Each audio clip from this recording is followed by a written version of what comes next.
What's up, y'all? So, bought this BMW here from the auction that does not run, does not drive. Looks like the harmonic balancer is off for some reason. Got a bunch of parts in the trunk, so we're about to see if we can get this running. Got a whole bunch of parts in the trunk here. So my first step is going to be to open this trunk here. That way I can access the battery, because on these BMWs the battery's in the trunk. So in order to do that, I'm gonna have to get inside of this car and get up to that trunk latch. So let me show you how we're going to do that. I'm going to go ahead and move a bunch of this stuff out of the way and see if we can get to that trunk latch. Alright, I took out some stuff. I should be able to get to that trunk latch now. We'll just need a flathead screwdriver. And let me show you guys how you're going to pop this. So the battery's right there, so I can get to it with my jump pack, but I would rather the trunk be open. So I'm going to go ahead and on the, God, they got this piece of, okay, there we go. Move that cushion out the way. So right here, in this little gap right here, should just be able to stick in the screwdriver and move the unlock for the latch right in here. There we are. There we are, just got the trunk open. So now we can get to the battery and what other goodness is in this car. So like I said, the harmonic balancer is off, which looks like I got the part right here, as you can see. So 1, 2, 3, 4, 5, 6 bolts. I'm assuming these are going to be the bolts.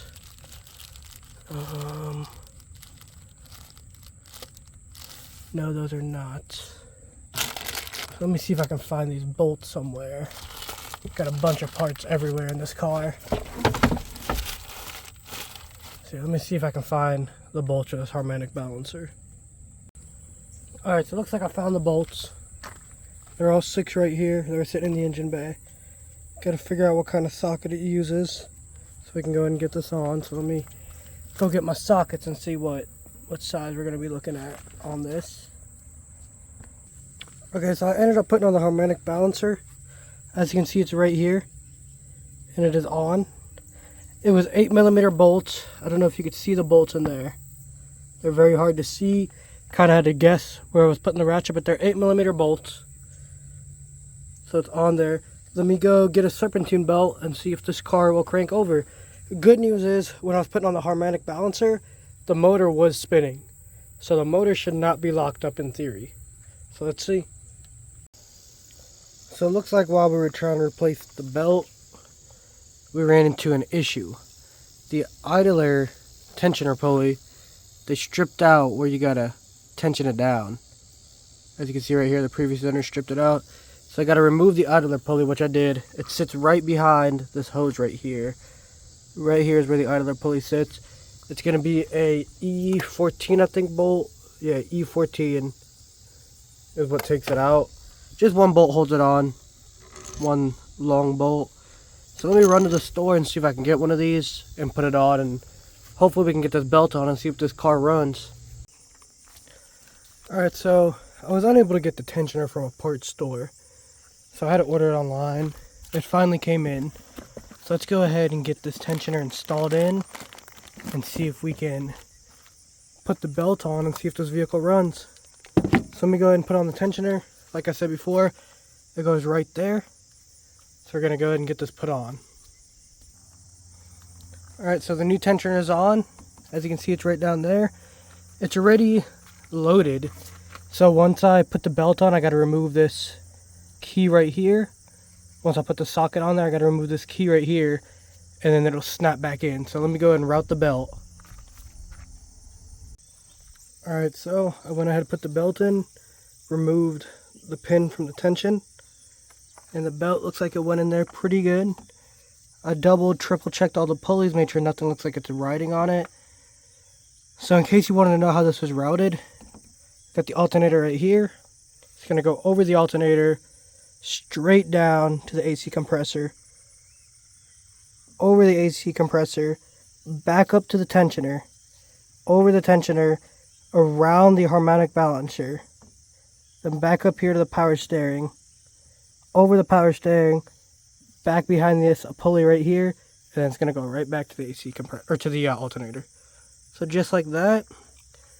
Now keep in mind, we have no radiator fan or nothing in here. I'm just trying to see if this vehicle runs. It was listed as a non-runner. It should have ran even with the serpentine belt missing. If you put a jump pack on it, it should have ran, but I decided to put a serpentine belt on it, so if it does run, I can check if there's power steering fluid, make sure the water pump isn't leaking, nothing like that. So let's go ahead and let me go get my jump pack and see if this will crank up. Alright, so got my jump pack, made sure the engine bay is clean. Nothing's in there that may suck up or anything, so everything's in there clean. One thing I like to do before I jump start any vehicle is, well, number one, I'm going to go ahead and put this in neutral. That's going to be number one. Make sure the e-brake is up.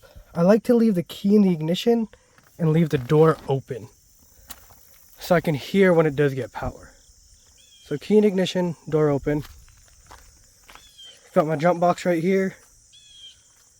Gonna go ahead and connect negative to negative. Make sure that is negative. It is negative. Go ahead and connect negative to negative. And then our positive to positive.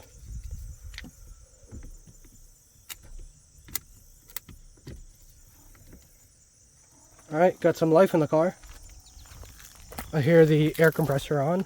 Don't see anything on the dashboard. It's not a good sign. You turn the key. Oh, we got power. Okay, that's a good sign. Looks like we're sitting at 194,000. Not bad. This car is in kilometers. Alright, let's push the clutch in and give it a go.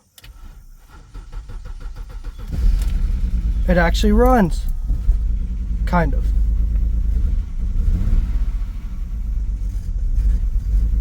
Guys, it's running. Power steering is working. There's a lot of dash lights on. But it is running.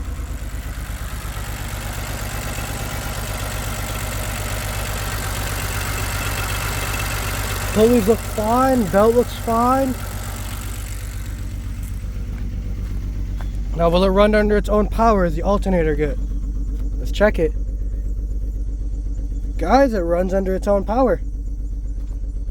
No jump box connected at all. It does have a pretty big misfire. I can't hear that. There's a huge misfire. But the alternator is charging.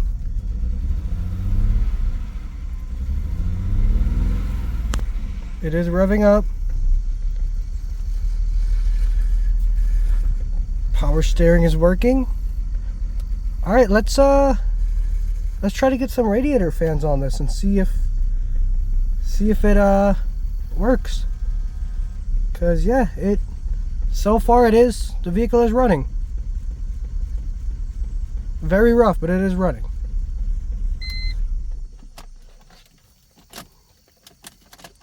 Alright. I am very surprised. I did not think this vehicle was going to run. I don't see any fluid spraying anywhere. That is a good sign. It is very oily down there. I don't know if you guys can see that. But I don't see any fluid spraying down there. The alternator charges. Definitely needs plugs and wires. Definitely needs plugs and wires. But let's go ahead and put the radiator fans on here. And maybe we can check it to see if it overheats or not. So let me go ahead and get those radiator fans and figure out how they go on here. Alright, so I put the radiator fan in. As you can see, it's right here. There's a lot of parts in this car and a lot of screws and stuff everywhere. So I couldn't really tell what the screws were. I got one that went right in here, which was a T25. It looks like there's another one that goes right here in this hole. But I cannot find a screw inside of the car that fits it. So I might have to order that online. But as of now, it's good. It's very sturdy in there. As you can see, I'm shaking on this whole thing and it's not coming out. Because what it does is it actually down here, which is going to be very hard to see, down there, right where my finger is about, it clips in. So it's clipped in on both ends. And then right here is the plug where I had to plug in. So it's clipped in, so it shouldn't go anywhere. I will be trying to order that screw, but it is very stable for now, just to get it tested. Let me go ahead and route up this air box and hopefully make it look like this engine was never touched. So let me go ahead and route that up. Alright, so air box is back on. I found 2 screws for it, as you can see, connected back just like normal. So engine bay looks like it's pretty much back intact. I did not put the engine cover on because I'm going to assume we're going to have to do the plugs on this because it was not idling too happy. So let me go ahead and start this up, let it run for a bit and see if it overheats. Maybe check the AC and all that, see how everything works on it. Alright, so it's been running for about 10 minutes, and besides the major misfire that it has, it seems to be running fine, no smoking or nothing. So I'm going to rest the hood down, and I'm going to see if it moves. So let me see if I can move it. Alright, window works. So let me... Okay, brakes feel like they're there. Yeah, brakes feel like they're there. Ooh, clutch does not feel the greatest. All right, let me see.